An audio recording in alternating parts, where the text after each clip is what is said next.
విమోచించిన ప్రభు అయిన యేసును అయ్యా నువ్వు నాకు చేసిన మేలు బట్టి నీకు వందనాలంటూ ప్రభుని స్తుతించుదాం.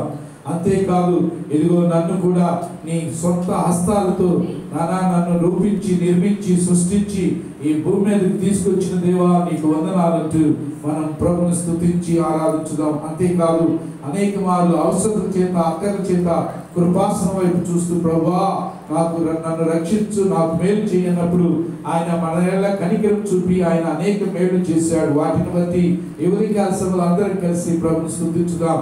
అంతేకాదు ప్రియులారా, ఇదిగో నిత్య జీవాన్ని మన కొరకు సిద్ధపరిచి నిరంతరం నేను నిన్ను విడువని ఎడబాయనని ఆయన మనతో కూడా ఆఖరి క్షణం వరకు కూడా ఉంటానని వాగ్దానం చేసిన ప్రభుని ఈ ఉదయకాల సమయంలో కొద్ది నిమిషాలు అందరం కలిసి ఈ పాట పాడుతూ ప్రభు సన్నిధిలో చప్పట్లు కొడుతూ సంతోషంగా ప్రభుని ఆరాధించుదాం. ప్రియులారా, నాకెన్నో మేలు చేసితివి నీకేమి చెల్లింతుడు,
I am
మా నిమిత్తమై నిబంధన చేసి లోకానికి వచ్చి మా కొరకు ప్రాణం పెట్టి నీ రక్తాన్ని చెల్లించి మమ్మలను పాపం నుండి విమోచించి రక్షణ భాగ్యాన్ని ఇచ్చినందుకు నీకు స్తోత్రాలు. అంతేకాదు మేము భూమి మీద ఉనికి కలిగి ఉండాలని నీవే నీ స్వహస్తాలతో మమ్మల్ని నిర్మించి సృష్టించి భూమి మీద ఉద్భవింపచేసి ఆయుష్లో ఆరోగ్యంలో వయసులో మమ్మల్ని వర్ధల చేస్తున్న దేవుడు అయినందుకు నీకు వందనాలు తెలియజేస్తున్నాను. అంతేకాదు నాన్న, ఇదిగో మేము అనేక మార్లు ఆయా అవసరం చేత అక్కల చేత నీ కృపాసనం యొక్క సమీపించినప్పుడు మా అవసరతలను అక్కరతలను నీవు కనికరం చూపి తీర్చిన దేవుడు ప్రభువా. అంతేకాదు నిరంతరం మాతో కూడా ఉంటానని వాగ్దానం చేసిన దేవుడు, నిత్య రాజ్య వారసత్వాన్ని నిరీక్షణను మాకు ఇచ్చిన దేవుడు ప్రభువా. అందుకే ఉదయకాల సమయంలో ఏమి ఇస్తే నీ రుణాన్ని తీర్చుకుంటాం తండ్రి. ఇక మేమందరం కూడా మా రక్షణ పాపను చేయబోయి మా హృదయపూర్వకమైన కృతజ్ఞత స్తుతి ఆరాధన యేసు క్రీస్తు నామములో మీకే సమర్పిస్తున్నాం తండ్రి. ఆమేన్.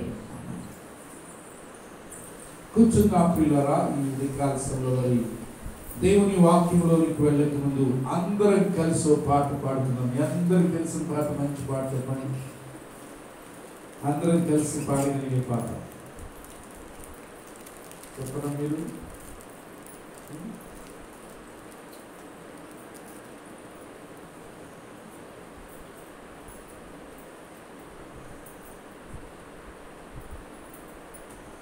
చెప్పకపోతే పోయిన వారం మీ అందరికి పేపర్స్ ఇచ్చాను, ఉన్నాయా? అందరం కలిసి పాడదాం. ప్రేమపూర్ణుడా, స్నేహశీలుడా, విశ్వనాథుడా, విజయశీలుడా, ఆపత్కాలమందు సర్వలోకమందున్న దీన జనాలి దీపముగా వెలుగుచున్నవాడా. కొత్తగా మరి ప్రసన్న గారి మరి మందిరంలో కొత్తగా వ్రాసిన పాట ఇది. మనందరం కలిసి గత వారం నేర్చుకున్నాం, ఈ వారం మరలా కలిసి పాడుకున్నాం. దాదాపు అందరికి ఇచ్చారు ఈ పాటల షీటు. అందరం కలిసి పాడుకుందాం. ప్రేమా పూర్ణుడా, స్నేహశీలుడా, విశ్వనాథుడా, విజయశీలుడా, ప్రేమా పూర్ణుడా, స్నేహశీలుడా, విశ్వనాథుడా, విజయశీలుడా, ఆపత్కాలమందున లోకమందున దీన జనాలి దీపముగా వెలుగుచున్నవాడా. ఆపత్కాలమందున సర్వలోకమందున దీన జనాలి దీపముగా వెలుగుచున్నవాడా. ఆరాధింతునినే లోకరక్షకుడా, ఆనందింతునిలో జీవితాంతము. ఆరాధింతునినే లోకరక్షకుడా, ఆనందింతునిలో జీవితాంతము. నీ కృపయంత ఉన్నతము వర్ణించలేను స్వామి. నీ కృపయంత వరకు నడిపించు యేసయ్యా. నీ కృపయంత ఉన్నతము వర్ణించలేను స్వామి. నీ కృపయంత ప్రేమించు యేసయ్యా ప్రేమాపూర్ణుడా స్నేహశీలుడా విశ్వనాథుడా విజయ వీరుడా ప్రేమాపూర్ణుడా విశ్వనాథుడా విజయ వీరుడా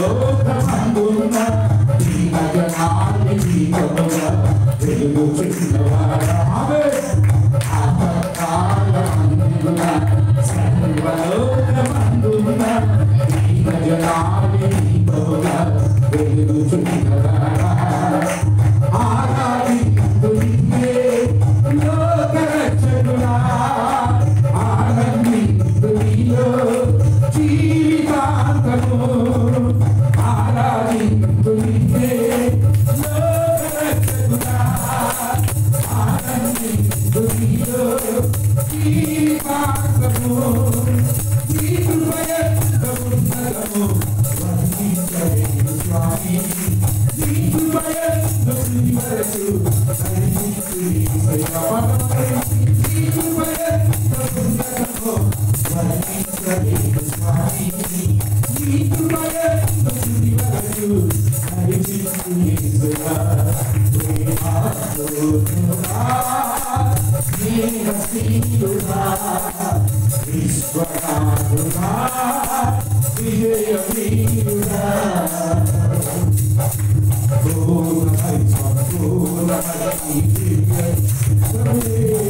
నీవు నన్ను నడిపే నూతనమైన జీవమార్గము సంపూర్ణమైన నీవు నన్ను నడిపే నూతనమైన జీవమార్గము ఇహమందు పరమందు ఆశ్రయమైన వాడవు ఇన్నాళ్ళు క్షణమైన నన్ను మరువని యేసయ్యా ఇహమందు పరమందు ఆశ్రయమైన వాడవు ఇన్నాళ్ళు క్షణమైన నన్ను మరువని యేసయ్యా నా తోడు నీవుంటే అంతే చాలయ్యా నా ముందు నీవుంటే భయమే లేదయ్యా నా తోడు నీవుంటే అంతే చాలయ్యా నా ముందు నీవుంటే భయమే లేదయ్యా ప్రేమాపూర్ణుడా స్నేహశీలుడా విశ్వనాథుడా విజయశీలుడా ప్రేమాపూర్ణుడా స్నేహశీలుడా విశ్వనాథుడా విజయ వీరుడా భాగ్యమే సౌభాగ్యమే దివ్య బహు విస్తారమైన కృపపై చూపితివి భాగ్యమే సౌభాగ్యమే దివ్య సన్నిధి బహు విస్తారమైన కృపపై చూపితివి బలమైన ఘనమైన నీ నామమందు హర్షించి భజించి కీర్తించి ఘనపరచును యేసయ్యా బలమైన ఘనమైన నీ నామమందు హర్షించి భజించి కీర్తించి ఘనపరచును యేసయ్యా నా తోడు నీవుంటే అంతే చాలయ్యా నా ముందు నీవుంటే భయమే లేదయ్యా నా తోడు నీవుంటే అంతే చాలయ్యా నా ముందు నీవుంటే భయమే లేదయ్యా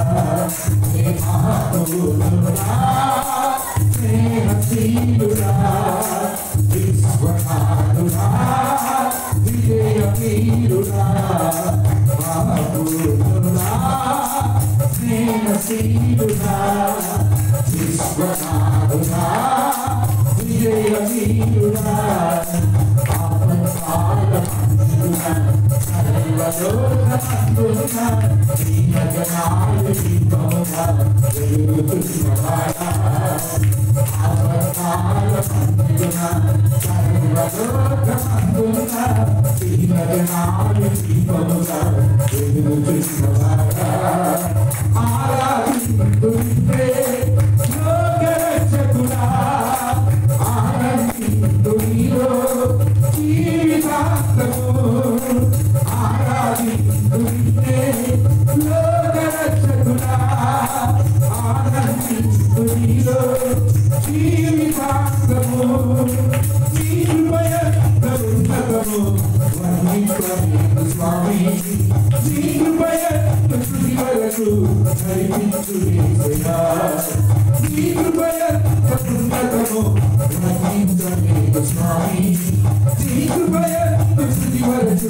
కళ్ళు మూసుకుందాం.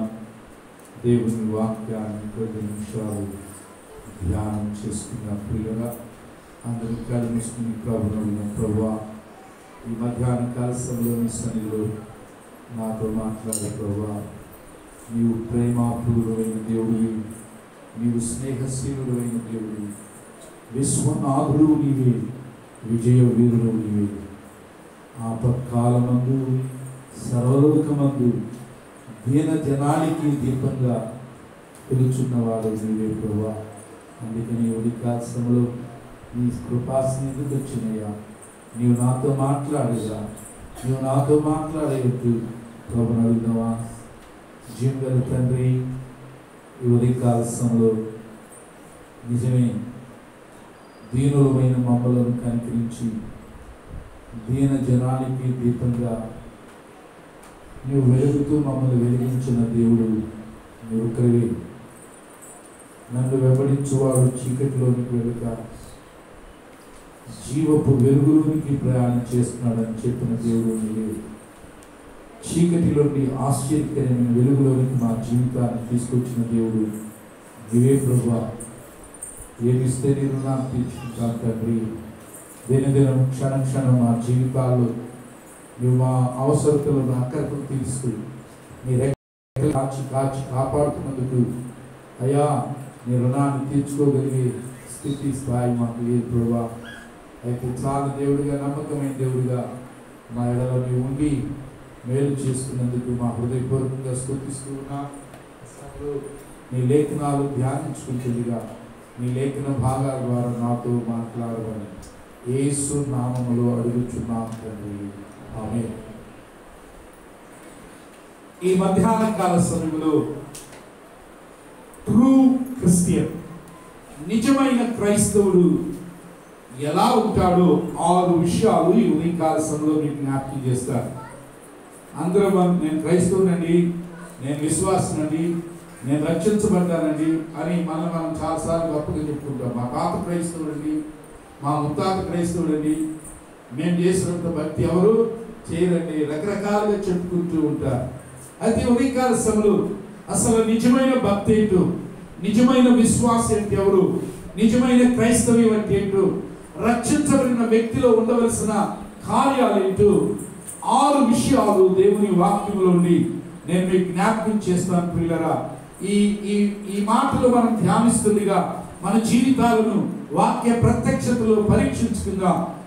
ఈ రోజు తెలుసుకుందాం, మనం నిజమైన భక్తి జీవితంలో ఉన్నామా లేదా, నిజమైన విశ్వాస జీవితంలో ఉన్నామా లేదా, నిజంగా మనం రక్షించబడిన అనుభవంలో ఉన్నవారమా కాదన్నది ఈరోజు వాక్యం చేత పరీక్షించుకుందాం ప్రియులారా. ఎవరు సొంత మాటలొద్దు, దేవుని వాక్యంలోనికి వెళ్దాం, వాక్యం ఏం చెప్తుందో నేర్చుకుందాం. కొంతమంది నిజమైన విశ్వాసులను, క్రైస్తవులను దేవుని వాక్యంలో చూపిస్తారు. వారు ఎలా ఉన్నారో ఈరోజు మనం నేర్చుకుందాం ప్రియులారా. మనం అనుకుంటున్నాం, మనం కనబడేదే నిజమైన జీవితం అనుకుంటున్నాం. కానీ విశ్వాసిగా, రక్షించబడిన వ్యక్తిగా నువ్వు కలిగి ఉండవలసిన 6 అర్హతలు ఏంటో ఈరోజు నేను మీకు చూపిస్తాను. 6 లక్షణాలు ఏంటో నేను మీకు చూపిస్తాను. 6గురిని బైబిల్లో ఈరోజు మీకు చూపిస్తాను. ఈ 6గురి ద్వారా నిజమైన క్రైస్తవ జీవితం అంటే ఏంటో, రక్షించబడిన జీవితం అంటే ఏంటో ఈరోజు మనం నేర్చుకుందాం. ఏదో నామకార్థమైన క్రైస్తవ జీవితం కాకుండా ఎవరి నిజమైన క్రైస్తవ జీవితాన్ని జీవించుదాం. ఈ దినాల్లో క్రైస్తవ్యం ఎలా అయిపోయిందంటే ఏ ఎండక గొడుగు పడుతున్న పరిస్థితులు అయిపోయి, అలా ఉంటే ప్రియులారా దేవుని రాజ్యాన్ని నువ్వు స్వతంత్రించుకోలేవు. దేవుడు ఎవడి నీ ఎడల కనికరము చూపలేడు. నిజంగా తన ఎడల భయభక్తులు గల వారిని, ఎందుకంటే బైబిల్ అంటే చూడండి, ఒక మాట చూపిస్తాను. బైబిల్ కీర్తన గ్రంథంలో ఒక మాట అంటాడు, 145 కీర్తన అనుకుంటారండి, 145 కీర్తన. అక్కడ మనం చదువుదాం ప్రియులారా. 18 వచ్చి నుండి చదువుతున్నాం. తనకు మొర్రపెట్టు వారికి అందరికీ, తనకు నిజముగా మొర్రపెట్టు వారందరికీ ఏమండి యెహోవా సమీపంగా ఉన్నాడు. తన యందు భయభక్తులు గల వారి కోరిక ఆయన నెరవేర్చును. వారి మొర ఆలకించి వారిని రక్షించును. అక్కడ వాడిన మాట ఏంటంటే తనకు నిజముగా మొర్రపెట్టు వారిని. అంటే ఏమండి, పైకి భక్తి గల వారు కనబడుతున్నారు కానీ లోపల ఏముండట్లేదు, భక్తి ఉండట్లేదు. శ్రమ వచ్చినప్పుడు జారిపోతున్నారు, కష్టం వచ్చినప్పుడు జారిపోతున్నారు. అందుకని దేవుడు అలాంటి జీవితాన్ని ఇష్టపడడు ప్రియులారా. అలాంటి జీవితాన్ని ఆయన ఇష్టపడడు. అలాంటి జీవితం మీద తన దీవెనలు ఉండవు ప్రియులారా. నామకార్థమైన క్రైస్తవ జీవితం అంటే ఆయనకి ఇష్టం లేదు. అందుకని ఉదయకాల సమయంలో ఇదిగో నా జీవితాలు నిజమైన క్రైస్తవ జీవితంగా ఉండాలంటే, నిజంగా ప్రభు దృష్టిలో ఇతడు రక్షించబడిన వాడు అని ఆయన ద్వారా మనం ఆమోదం పొందాలంటే క్రైస్తవ జీవితం ఎలా ఉండాలో 6 విషయాలు ఈ ఉదయకాల సమయంలో బైబిల్లో జ్ఞాపకం చేస్తాను. 6 వ్యక్తుల జీవితాల్లో నుండి ఈ మాటలు మీకు చూపిస్తాను. రండి, మొదటి మాటను మనం చూద్దాం. దానియేలు గ్రంథం 3వ అధ్యాయం. దానియేలు గ్రంథం 3వ అధ్యాయం. దానియేలు గ్రంథం 3వ అధ్యాయం 17, 18 వచనాలు చూద్దాం. 17, 18 వచనాలు చూద్దాం ప్రియులారా. మేము సేవించుచున్న దేవుడు మండుచున్న వేడిమి గల ఈ అగ్ని కుండములో నుండి మమ్మల్ని తప్పించి రక్షించుటకు సమర్థుడు. మరియు నీ వశమున పడకుండా ఆయన మమ్మల్ని రక్షించును. ఒకవేళ ఆయన రక్షింపకపోయినను రాజా నీ దేవతలను మేము పూజింపమనియు నీవు నిలువబెట్టించిన బంగారు ప్రతిమకు నమస్కరింపమనియు చాలండి. వినండి, మొదటి మాట చెప్తున్నా. ఇక్కడున్న చరిత్ర మీకు ముందు చెప్తాను ప్రియులారా. బబులోను సామ్రాజ్యపు చక్రవర్తి అయిన నెబుకద్నెజరు దురాయాన మైదానంలో ఒక పెద్ద ప్రతిమను నిలబెట్టాడు. అంటే బొమ్మను నిలబెట్టాడు. వారి దేవతా బొమ్మను నిలబెట్టాడు. నిలబెట్టి ఏం చెప్తున్నాడంటే, నా రాజ్యంలో ఉన్న వారందరూ కూడా ఈ బొమ్మకు నమస్కారం చేయాలని చెప్పాడు. ఈ బొమ్మకు ఎవరైతే నమస్కారం చేయరో వారిని అగ్నిగుండంలో వేస్తా అన్నాడు. ఎక్కడ వేస్తాడు? అగ్నిగుండంలో వేస్తా అన్నాడు. ప్రియులారా, అందరూ నమస్కారం చేస్తున్నారు. ఆ దురాయాన మైదానంలో నిలబెట్టిన ఆ బొమ్మకు అందరూ నమస్కారం చేస్తున్నారు. ఒక్కొక్కరు నమస్కారం చేస్తున్నారు. అయితే ఇప్పుడు షడ్రకు, మేషకు, అబేద్నెగో నమస్కరించవలసిన వంతు వచ్చిందండి. నమస్కరించవలసిన వంతు వచ్చింది. ప్రజలందరూ ఈ ముగ్గురు వైపు చూస్తున్నారు. ఎందుకంటే అందరూ నమస్కరించి వెళ్ళిపోయారు. ఇప్పుడు ఈయన ముగ్గురు మిగిలారు. ఈయన ముగ్గురు వైపు చూస్తున్నారు. ఎంతసేపు అయినా ఈ ముగ్గురు నమస్కారం చేయట్లేదు. చాలాసేపు చూశారు. ఏమిటి దండించారు, ఏమి మీరు ఎందుకు నమస్కారం చేయట్లేదని. ఆఖరికి వాటిని పట్టుకుని రాజుగారి దగ్గర నిలబెట్టారు. ఏ రాజా, అందరూ నీ ఆజ్ఞకు లోబడి ఇదిగో నువ్వు నిలబెట్టిన ప్రతిమకు నమస్కారం చేశారు, కానీ ఈ ముగ్గురు మాత్రం నమస్కారం చేయలేదు. ఇదిగో నీ ఆజ్ఞ, నమస్కరించిన వారిని అగ్నిగుండంలో వేస్తారన్నారు కదా, ఇదిగో ఈ ముగ్గురు ఎవరులని తీసుకొచ్చారు. ప్రియులరా, తీసుకొచ్చినప్పుడు రాజు ముందు నిలబెట్టి రాజు అడుగుతున్నాడు. ఏమంటే అప్పుడు అంటాడు, నెబుకద్నెజరు, ఇందుని గురించి జవాబు ఇవ్వాల్సిన చింత మాకు లేదు. ఏమంటారు తెలుసా? మేము సేవించుచున్న దేవుడు వేడిమి గల ఈ అగ్నిగుండములో నుండి మమ్మలను తప్పించి రక్షించ సమర్థుడు. హల్లెలూయా. ఇదిగో నీ వశమున పడకుండా ఆయన మమ్మలను తప్పించగల దేవుడు. మళ్ళీ ఏమంటారు తెలుసా? ఒకవేళ